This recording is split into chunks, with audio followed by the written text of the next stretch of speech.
Piers. Thank you, and welcome everybody. Thanks very much for coming to talk to us. I'm going to, talk about what you do for a living, and once we've heard a little bit more detail about about the projects that you're all involved with, then we can kind of see what sort of discussion we can have about who's old school, who's new school, what the future might hold for the three different kinds of projects that you're involved with. So, Fiona, do you want to just kick us off?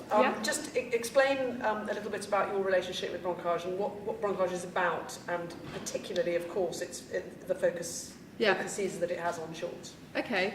Brancage, so I'm a festival manager at Brancage, and it's a 4-day kind of cross-arts festival rooted in film that takes place in Jersey, in the Channel Islands. And we've just kind of finished our 4th year, so kind of at that stage where we're deciding to kind of grow the festival quite a lot. The kind of, I suppose the premise of the festival is that we screen films and hold events and parties and performances in unusual venues all across the island. So we use castles, barns, tugboats, lots of different kind of heritage sites. So we really use the island itself and the environment of Jersey to put on the event. Where did the impetus for the festival come from? Jersey, or you? It came from actually some members of the finance community in Jersey wanted to kind of create some kind of film culture on the island because they didn't really have anything. I mean, Jersey basically had it's got like a big cineworld on the waterfront. There's not really an art cinema at all. So there wasn't any opportunity to see any kind of sort of just like, foreign language films or... the idea was to kind of try and bring something to the island, but also to start to explore the idea of Jersey as a place, kind of for like a location for filmmaking and filmmakers as well. So that's kind of where it came from, and then it kind of started as quite a small project really, and blossomed quite quickly into quite a large-scale festival. We did sort of over 57 different events over 4 days this year, so it's pretty. And that's like over, I think we had 22 different venues this year, so it's quite, it's growing quite a lot. And shorts?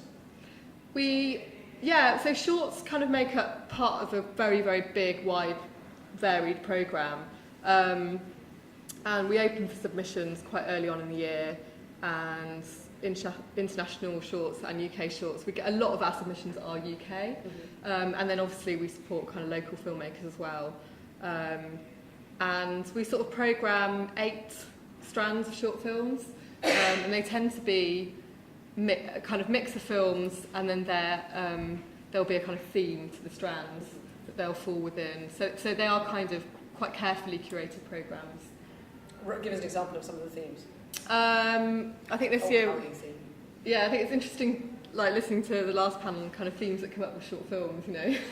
We often have rite of passage films. Of course, that's kind of quite a strong theme, and we tend to kind of sort of redress that each year, but it's the same sort of category really. But we mix up our kind of international UK and Jersey films in all the different programmes. I don't actually programme the shorts myself. It's Philip Ilson, who also runs the London Short Film Festival and programmes shorts for London Film Festival. So he's kind of the sort of, he knows.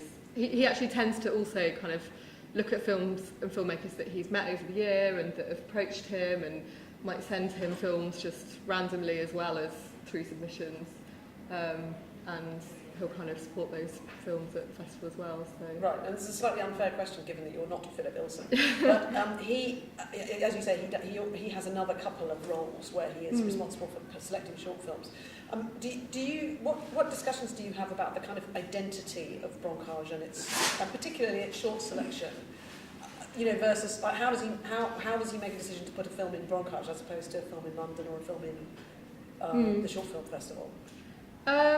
You're going to guess now, aren't you? No, I think he does. I think he does think a lot about it's a very different audience in Jersey, so I think he is thinking a lot about the kind of people that come to screenings in Jersey. Which what does that mean? It tends to be, I mean, like about probably 85%, 90% of our audience is local, and they're not necessarily filmmakers. A lot of the people who are coming to LSFF or the London Film Festival screenings are aspiring filmmakers. So we tend to have less of that kind of audience, and it's more like people who are coming to see the shorts to be entertained and see something different, and because they might not know much about short film, and so they're kind of dipping in. And our short film programmes are free, so people can kind of come in and out, and you know, in hopefully not too disruptive a way. Yeah. And does that mean, do you think, that the selection is sort of necessarily safer, perhaps, than the selection might be for Short Film Festival or for, you know, another film festival?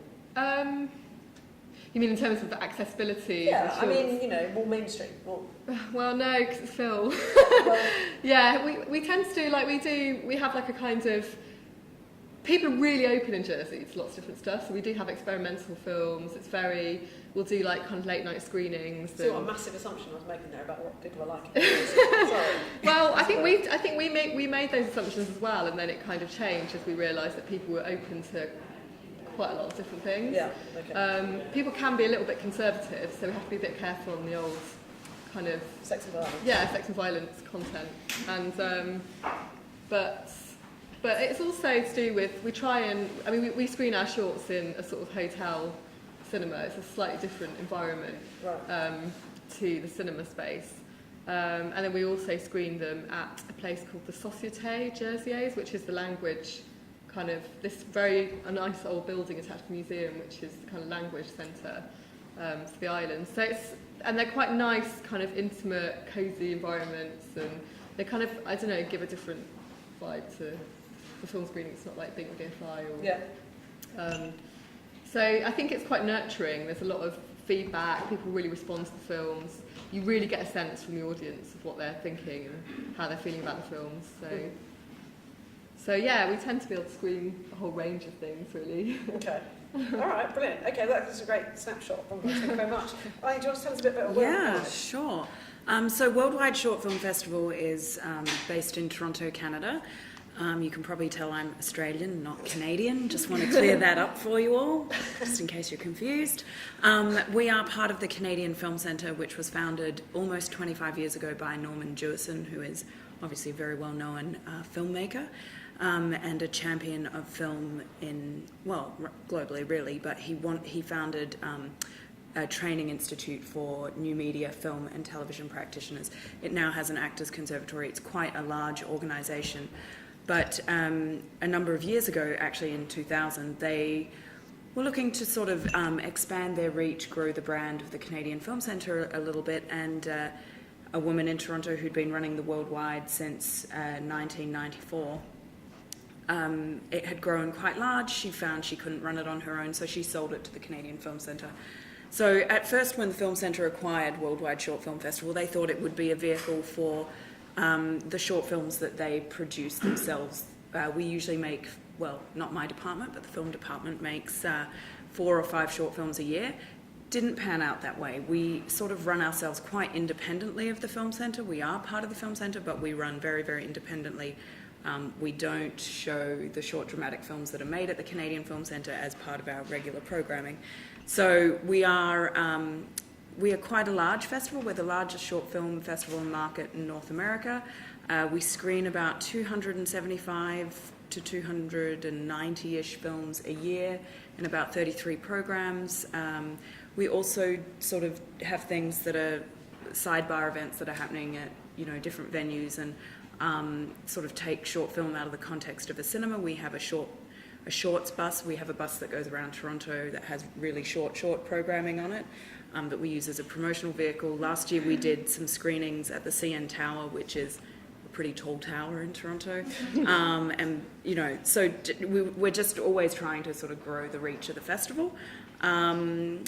But we focus on, our mandate is to screen the best of short film in a particular year from Canada and around the world. To that end, we have an official selection, which is our competitive stream, and that's 12 programs. Each program's around 90 minutes. and we screen usually about 100 shorts in competition a year.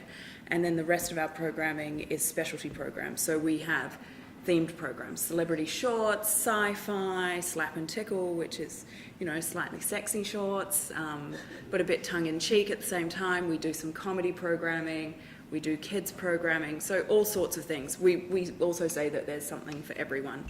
So just to touch base a little bit on the marketplace, we have about 550 delegates who attend the festival a year, and one of the things that is sort of a big benefit of coming to the festival is that we have a digital marketplace which is then viewable in a secure online location after the festival. So we really are always trying to help continue to market short films on behalf of filmmakers after the festival has actually wrapped up.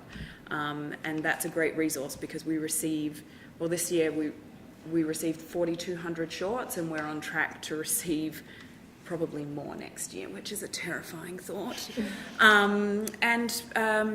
I mean, I don't know if you guys want to know about this, but I can tell you a little bit about how we program. We program very collaboratively. We have a 4-person programming team. I'm the festival director, which is also, I run the administration, and also I'm the artistic director of the festival. We program really collaboratively, so everything is seen at least twice. Anything that's being considered for official selection is seen by all 4 programmers, and we program our official selection together. We then each have our own specialty, and we program different specialty programs. But everything is first considered for official selection and then considered for specialty programs. And we try not to cross over too much in terms of, you know, having something in official selection and then putting it in another program. It does happen, but we try to keep that to a minimum because we want to show as many films as possible. And also because we're funded in part by the province of Ontario and the Canadian government, we're mandated to pay artist fees. So every film that screens at the festival, we pay an artist fee to the filmmaker. So that's another nice thing about the festival. Which is presumably pretty unique. Well, I mean, I know that there are lots of festivals that do it, but it's also, it can be quite untenable as well, you know, when you're screening 300 short films. And so we actually receive a government grant that specifically covers artist fees. Like that's what that money goes to, that pot of money. So we consider ourselves to be very lucky to be able to offer that to filmmakers, which is nice. I mean, we also do charge submission fees because just running a festival that has to process 4,200 films is also quite an onerous task administratively. Yes, administratively. Sometimes we feel like cogs in the wheel, but that's all right. Okay. Yeah, so what's the audience you from last year? We have, in terms of coming to the cinemas, we have about 16,000 people coming to the cinemas, and then we have, our bus had about 2,500 people on it. We had another couple of hundred people coming to our events at the CN Tower. The theatre was very small there, 120 people or something. But overall, you're heading towards the sort of 20,000. Yeah. So we're getting there. I mean, Toronto is very much a festival city, so it's a very crowded market. But yeah, we're quite sizable for. I mean, obviously there's TIFF and Hot Docs, which are festivals that attract several 100,000 people. But you know what? There's a big gap, but we're not so far behind in terms of the size of the festival, and we do have a robust industry programming, and we have a lot of industry who attend the festival. So it's a good mix. We really do try and keep that nice balance of having that audience-facing part of the festival where, you know, filmmakers come to their screenings and they do a Q&A and they can interact with the audience, but we also really do try to focus as well on making sure that it can be a very fruitful business/learning experience for whoever's attending. We have lots of buyers and distributors attending, and we run a 4-day symposium on the art and commerce of short film. And it's not just short film, like we also have panels that are about, you know, transitioning from shorts to features and financing and all sorts of things. And that's something that we can do very well because we are part of the Canadian Film Centre, and we can tap into people who they're using for some of their other programs. So there's some nice synergy there in terms of in terms of, you know, the guests that we can sort of access and that sort of thing, which is good. Okay, Yeah. that's brilliant. That's a Yeah. great snapshot. Thank you very much. No problem. Tom, yours is rather different. Yeah, we're a bit different. Future Shorts is an umbrella that consists of a film festival, a distribution label, and an online presence, which is a YouTube channel. I'll talk mainly about the festival. It's not a festival in the traditional sense, insofar as there is no fixed place and there's not really a fixed time. We have this month just introduced a new structure whereby we release one programme that is shown over the period of 3 months and can be screened by anyone, anywhere in the world, if they purchase a licence from us. In the past, we did a very similar thing, but it was over the period of each month. So at last count, Future Shorts was in 31 countries, but that's still going up.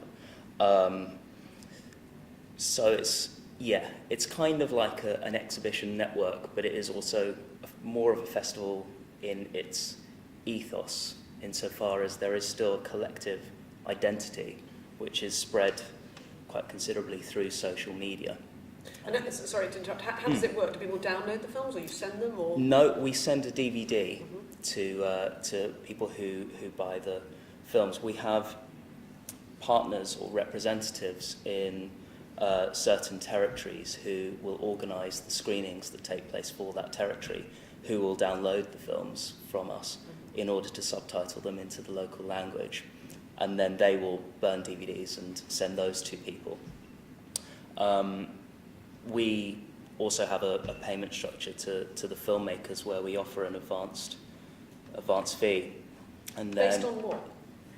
what's the advance fee? No, based I on? don't mean physically what the amount is. Oh. I mean kind of, you know, what kind of a rights, and presumably you're making a relationship with the filmmakers before you know where the films are going to be screened. Yes, we effectively take a 3-month theatrical license, non-exclusively.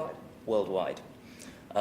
Which gives us the ability to show the films in any country that we want, anywhere that we want. The real idea behind it is that it started because there are a lot of countries in the world that have great passion for film that don't immediately have the accessibility to lots of short films as would be good, I guess.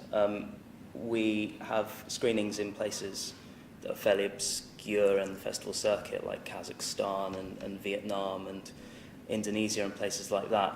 And the idea is that anyone, anywhere in the world, can sign up to this scheme and be able to put on a screening of the best short films in the world at any time. Does it work in the same? Is it the same sort of model as the good screenings or pop-up cinema? It's a similar kind of model, yeah, Right. yeah. For documentary. Which...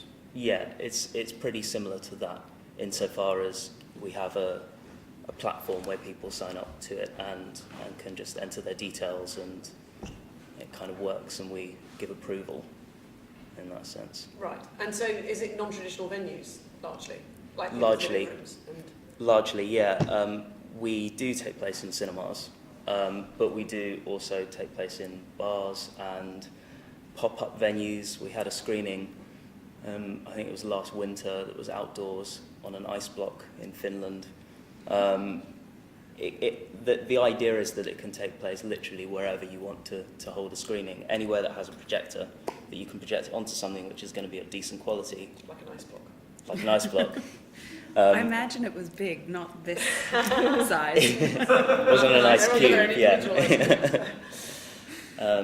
So yeah, it's about being inclusive. Right. I guess is the word summary. And just over the last sort of year or so, how many people have viewed your... Do they work in packages, or do they work in... They work in individual... packages, yes. We put together a programme. It used to be every month, now it's for a quarter, so for 3 months. This current package consists of 6 films that have to be shown in that order. It's a programme of films which people show, and attendance figures were pretty good. I think we get about something like about 10,000 people each month. So I guess that's about 100 odd thousand a year who come to future short screenings. So it's quite a considerable number. And the benefit back to the filmmakers, apart from being seen by people? Seen by people, seen all over the world.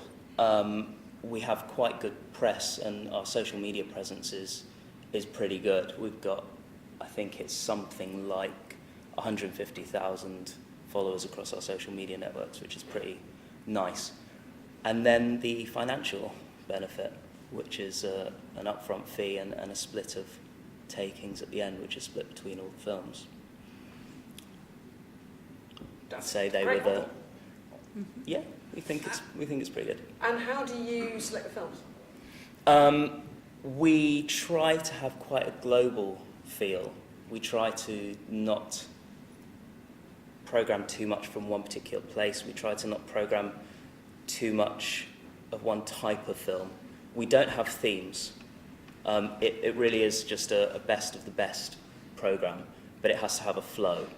That's the only really strong point about our programming, is that it needs to flow in a way that, as if a feature film would, I guess, so that you feel like it sounds really pretentious if I say you're going on a journey, but something like that. It's sort of each film needs to be linked in some way to the next, in terms of feel or mood or something like that.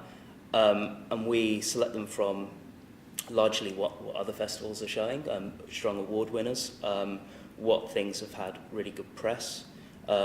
We have some sort of, I guess, uncovered talent, I guess, to an extent, stuff that we found on the internet that we think is quite nice. It's quite a range of stuff, any genre of film as well. We don't split. We don't have documentary programs or animation programs. Everything is one. Do you find it easy to convince filmmakers to let you have their? I mean, how does that dynamic work? Given that you're, I know there's a sort of sensitivity about people letting their films out, A, for a long period of time, and B, in sort of worldwide, where presumably that sometimes it means that you're excluding them from other festival type scenarios. Yes, we don't tend to take films which are going to require premiere status. Because we do appreciate that obviously there are massive benefits to being selected to one of those festivals. I think there can often be a split as to what people think about giving us their film. I think on the whole, filmmakers are really, really positive.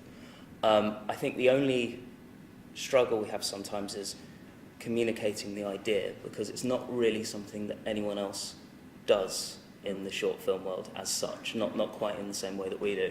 So that idea of there not being a place and a time that this film is going to be shown is some people think it's fantastic, because they think everyone in the world can see my film. They tend to be some of the kind of filmmakers who will be very pleased to have their film online. But then there are often times, not so much now, I guess, with the new structure, with the way it sort of breaks down, but sometimes there is I guess, not resistance, but people not really understanding quite what it is that we're doing, and the fear that... Is it the word festival? Perhaps. Because I would suggest that you sit slightly more on the side of distribution. Yeah, it's definitely got an exhibition network side of it, for sure, but it doesn't feel like straight up distribution, because of the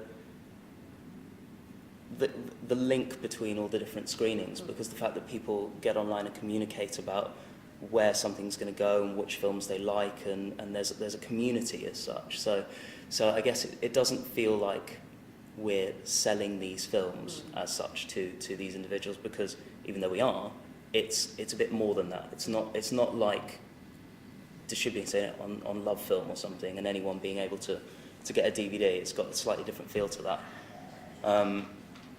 But yeah, there are people who understand it better as an exhibition network that is distribution for sure. This question you probably can't answer, but do you think there is an overlap, or much of an overlap, between the films that you all select? Yes. Yes. Yeah. Okay. And so how would a filmmaker... So a filmmaker doesn't have to decide between one or the other. They can... I mean, I know between festivals there is often a bit of... Not rivalry. And Well, there can be, but I mean, for me personally, when I took on my job as festival director of Worldwide, it was something I thought about a lot. You know, should we introduce some sort of premiere policy? Lots of festivals have one. And then I thought, no, that then closes the door on some really strong content. So Definitely. our philosophy is that we don't have a written premiere status policy. We state on our form essentially that there is no premiere status requirement, but it may come into consideration when we're programming the festival. I mean, when you're looking at 4,200 films and you need to whittle that down to under 300, you're going to look at the list and go, okay, how can I get rid of some of the really good content that we love, but we just don't have space for? So, of course, it comes up in conversation, but it's something that, we don't want to stop people from submitting to us. And we also, I mean, every year is different, so you never know exactly what you're going to get, how the tone of a particular year is going to shape up, and it might just turn out that a film that has screened at 50 festivals is still perfect for the Worldwide, or, it's like Sundance doesn't have a premiere status either, and in fact, they're incredibly lenient. I thought they did. No, not for shorts. Okay. Not for shorts. For indie feature, like American features, I think they do. But for shorts, they don't have a premiere policy because they too just want to show the best short films. And, I mean, a couple of years ago, the film that won one of the bigger awards was all over the internet. So, I mean, I think with short film, you just have to be so aware that there aren't that many forums for the films to get out there, that we need to be as supportive as a community of short film exhibitors, programmers. Like, we're helping to market short films. That's really what we do when it's all boiled down. And I think that, we can't, there are so few forums for watching shorts that you can't... Well, there are, but given that you all three have a kind of the impetus is about getting people, off their bums and into whatever venue, whatever situation, but out of their bedrooms and to see the films where they are. What do you think about the kind of the way that shorts are becoming much more accessible on the internet, on different platforms? I mean, how much does that? How anxious are you about that, or how keen to embrace it, or how what's your view of that? I think it's fantastic. I think that if a short film is really, really good, I think it's brilliant that anyone can be able to see it online. Does that not mean though that they then won't whack their hands in their pockets and buy into your offer? No, I don't think so, because it's a different feel going to an exhibition screening to watching something online, and I think people realise that. I think that it obviously does affect certain things you can do with a short film if it's online. I mean, it definitely hinders you with the Oscars. But I don't think it should as such. I think that the way things are going online is such a big part of the world of short film, and I think trying to stop it from moving forward on that, I think, is probably not something that we should be doing as a community, I would say, because I think it's just helping new and young short filmmakers getting their stuff seen. I mean, I've definitely found stuff that hasn't been in festivals just from Vimeo or YouTube or things like that we've then selected and then has perhaps been selected by some other festivals as a result. So I just think it's a great platform for getting stuff seen.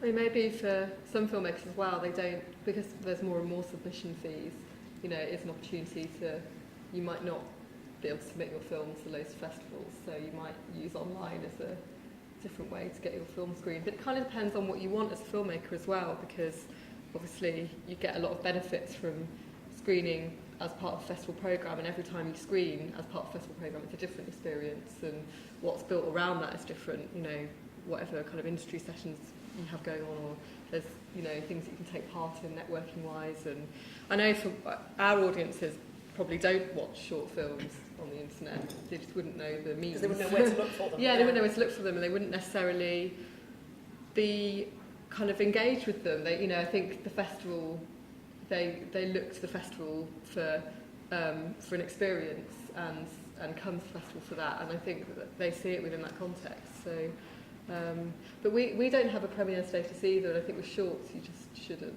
I just think it's silly. But I do think, obviously, when you've got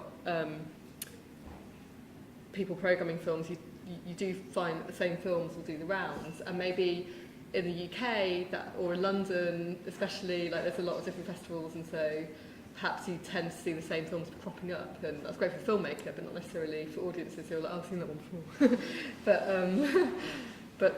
but mainly because they're the best. But for us, it's like you guys. It's the way the package, you know, the way you put together a program of films and curate it. That's why it's different for the filmmaker every time, the audience, because they're seeing their film kind of put together with other pieces of work in different ways, and I think exactly, and to a completely different that's audience. Probably more as well. interesting than just knowing that you're getting however many hits on Vimeo.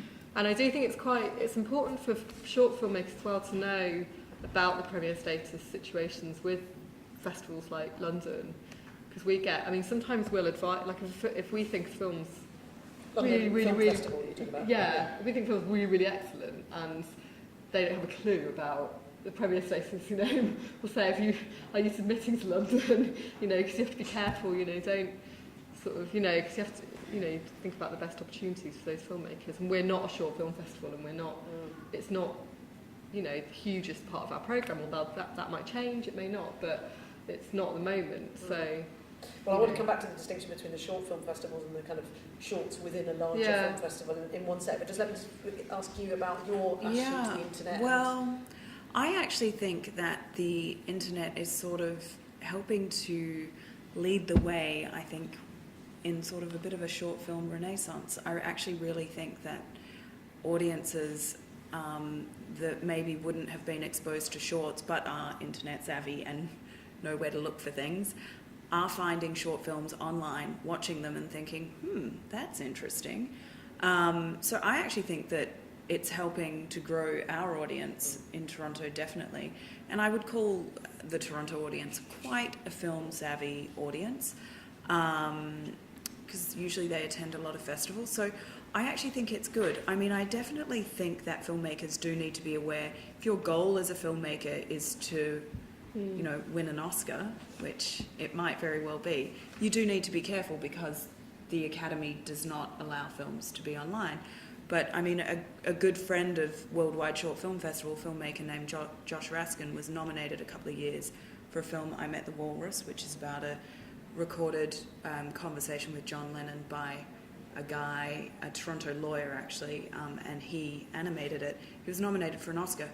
He ended up using the internet really cleverly to sort of get word out about the film, but you know, he had done everything sort of in the right order, where he had won his award so that he was eligible to be nominated, had been nominated, and then, you know, it was like, then the film sort of had its really popped online, which was okay, but you can't do it the other way around, you know, if you want to be nominated for an Oscar, sort of thing. He didn't end up winning, but after all that. Nomination's not bad. but, you know, nomination's awesome, fantastic.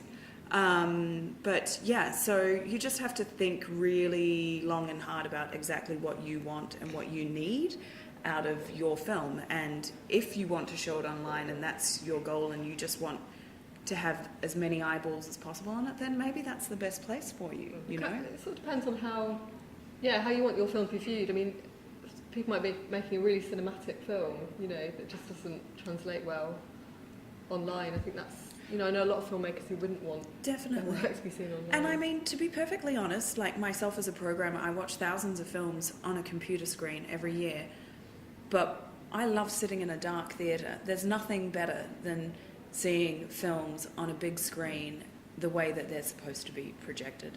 Nothing better than seeing a film on a 35mm print, by the way.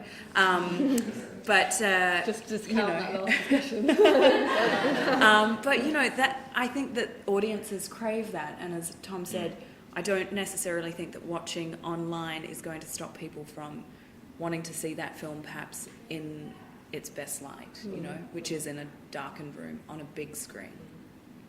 Go back to that issue about, as a filmmaker, how do I make a decision about where to place my film in the, because I only have sort of limited resources, limited DVDs, limited time, etc., etc. The distinction between a festival that specialises in shorts and a broader film festival that has a short section. It strikes me that you're going to be either a big fish in a small pond or a small. What's the other one? Small fish in a fish, big pond, what I mean. big fish in the ocean. Yeah. Something or other. A drop in the ocean. But kind of how would you advise filmmakers to try and find the rightful home for their film? It depends on the film entirely. And I mean, Toronto is an interesting case study because we have the Toronto International Film Festival. This is not really relevant exactly for international filmmakers, but I'm sure that there are sort of similar situations in other cities. The Toronto International Film Festival is huge. Their audience is 300,000 plus people. They have every single A-list celebrity rocking up. It's a zoo. They only show Canadian short films as part of their Canadian programming. They will occasionally show shorts in Wavelengths, which is the experimental program. So that's sort of its own little thing. But really it's just Canadian shorts. So, and then the Worldwide Short Film Festival is in Toronto as well, which is exclusively short film. It just really depends. Toronto International Film Festival requires at least a North American premiere. So, I mean, that's not to say that they haven't screened films that have premiered at our festival 3 months before. Yeah, or they do know, but... I think filmmakers should just submit to festivals that they like the sound of and that they think they're going to enjoy the most and get the most from just being there and, looking at the programme overall and deciding whether they want to go and, participate or see those films or, And probably, as a short filmmaker, you probably don't necessarily want to just go and be with the short film community all the time and see other short films all the time. But I do actually think that there is something. Yeah. But I do actually think that there is something to be said for going to a festival that is exclusively shorts, because you can get lost in the shuffle at a big festival that is that isn't shorts focused. All of their ancillary programming is probably not going to be focusing on short film. And if it's your first film, you might not be at that point where you're talking co-productions, Canada, UK. That probably means absolutely nothing to you, and you just want to know how to get your first film out and how to make your second film. But I do agree with, because it really is a crapshoot, let's be honest. And some films are lucky, they get selected for a film festival and then all of a sudden that film takes off and all of a sudden it's screened at 55 festivals. Whereas you might submit your film to 50 festivals and not get into a single one. That does happen. So, so it's a bit of both, but I always say to people, you have to research, you have to know what you want for your film and have some goals, and you have to be thinking about that before you make your film. So before your script is even complete, you actually should be thinking about what you want to do. Do you want to screen, like maybe you're from Jersey and you really want to show your film on your home turf, and that's one of your big goals, then absolutely. But I do feel that filmmakers need to start thinking about what they want to do with their film earlier usually than what they do. So. And also what you want your film to do for you as well, I'd say. If you're looking for it to bring you a lot of future work, then you're probably going to need a different kind of strategy than if you were just looking to get seen by loads of festivals sometimes. in terms of the type of film you make, in terms of whether you want the film to be online, those kind of questions. Okay. Are there questions that we should be taking at this stage? Are there burning questions? No questions. Tell me about. We'll go back to the format question. Oh, yeah. What do you screen on? Well, very interesting question. So for the 2011 Worldwide Short Film Festival, we were going to screen on 35mm Digibeta and Beta SP. It became very apparent after we sent out our acceptance letter that that wasn't going to work for us. And everybody wanted to screen on HD. So we had to go HD at the very last minute, which meant that we were screening on 35mm, of which out of 275 films this year, we had 34 35mm prints. We just did a count last week. That's why that's fresh in my mind. That's quite a lot. Yeah. Yeah, but that number is shrinking every year, which makes me sad. And then a lot of HD, and then Beta SP and Digibeta. This year, for 2012, we've just made the decision to screen 35 and then off a hard drive. So we are not screening HD, Digibeta, or Beta SP. And part of that is it's getting too confusing and too expensive for us to run so many formats. Yeah, So. we screen off DVD. Right, and you do too. Yes, we do. We do sometimes screen from hard drives Yes, in screenings that we put on. Right. We always request the films as QuickTimes or Apple ProRes or digital files. But for practicality, we screen off DVD in certain places, yeah. And for your selection process, how do films come in these days? DVD for the most part, and Still then mostly. yeah, and then some people will, when we're really close to deadline, we'll have people upload them to our FTP. But often files end up being it's very complicated. Files can be corrupted when people don't have fast enough upload speeds and that sort of thing. The Film Centre, for us, we're actually lucky. We can download things very fast. We're on a big university network, so we have a really high speed connection, which I wish we could just share with people. But unfortunately we can't, because it would just make things so much easier. Yeah. But yeah, it's always, it's complicated. It gets complicated.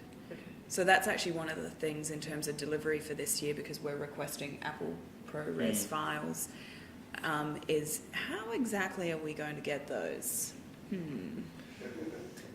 Quite nice as well when you get a little jiffy bag. You get a pile of jiffy bags and a little note with each one, and there's something really nice about the physical act of receiving a DVD in the post. You're so old school.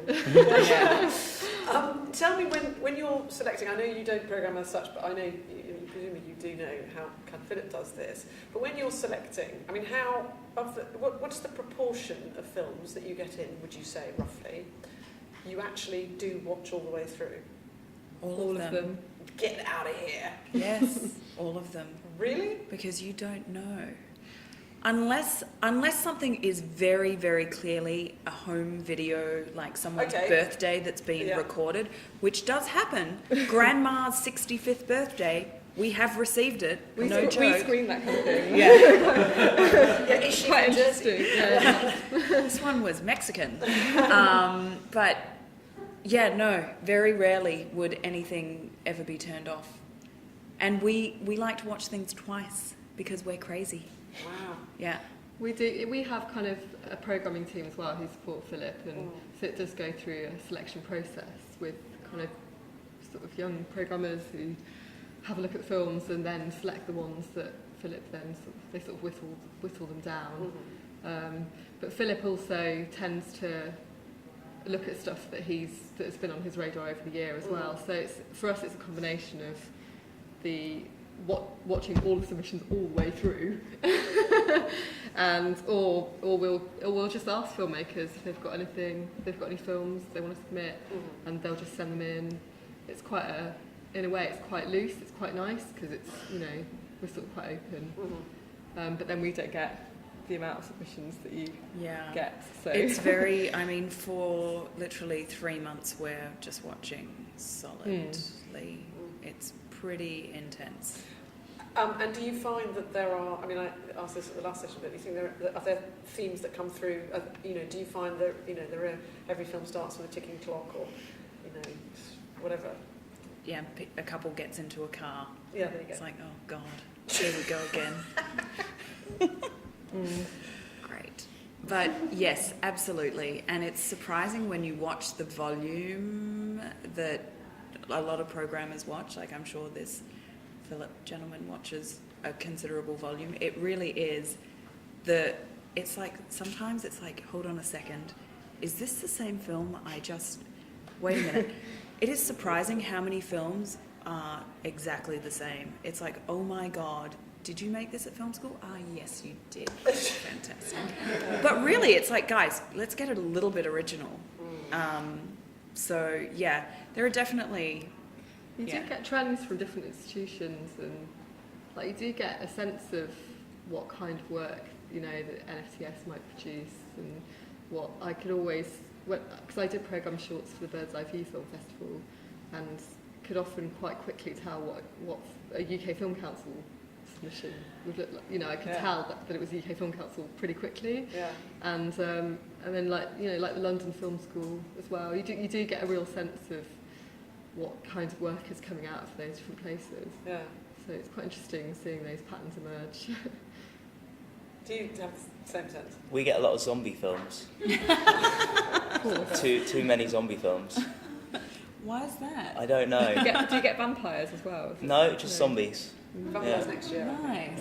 Yeah, vampire. Well, actually, that's something I noticed. There were a number of vampire films this year. And there's always an animal. Every year, there's a particular animal. A couple of years ago, it was penguins in every second film. I was like, what the hell's with the penguins? It's hilarious.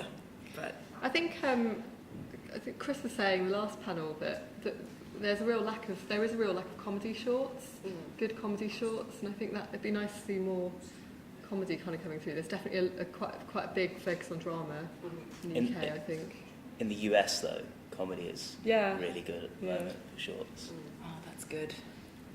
Do you have a kind of international pecking order? Do you know what I mean? Like when I used to work at the Script Factory, we used to do sort of selections for various kind of screenplay competitions, and we used to just automatically put anyone through who said they'd like Danish cinema. Because we like Danish cinema. Don't tell anyone that. That's hilarious. What's hot at the moment? Greek cinema, maybe Greek. But do you find that they're kind of like, you know, and when you program, I mean, I used to find that, you know, like, the French shorts were always good. Yeah. Yeah, they were always definitely. Israeli shorts were always very strong. Oh, good. Right, definitely. And how was the film school in Israel? Very well, actually. Yeah, very well. And you're not just saying that because you're here. No, I'm not, because as I was saying to you before, I was worried that the compilation DVDs that we used to receive aren't coming this year, and we have been internally freaking out a little bit. Where are we going to get all our British shorts from? Because we do program a lot of British content, and Canadian audiences really, really enjoy British films. So it was something I was actually a little bit worried about. But don't worry, everyone, we've got it under control. Awesome. We're getting lots of British shorts. It's going to be fine. But yeah, no, we definitely look at Australian shorts are often very strong. In the last couple of years, actually, they've been stronger and stronger. Yeah. And do you find there are sort of national characteristics that you could spot? Definitely. Yes. I'm not sure how to articulate that right now, but definitely. Yes. Yeah. But you couldn't say there was a British sensibility that you can yeah, definitely. I mean, a lot of dramatic British shorts I find are quite sort of gritty, you know. You can kind of see, how the sort of British feature emerges. Yes, shorts, definitely. Very urban, but then there's some great comedy as well. Yeah. Perfect. All right. Thank you so much for illuminating the world of festivals and sort of distribution. There's distribution in another half an hour. So distribution. Distribution. Yeah, that's what very good. Sweet. Thank you so much. Tom and Fiona.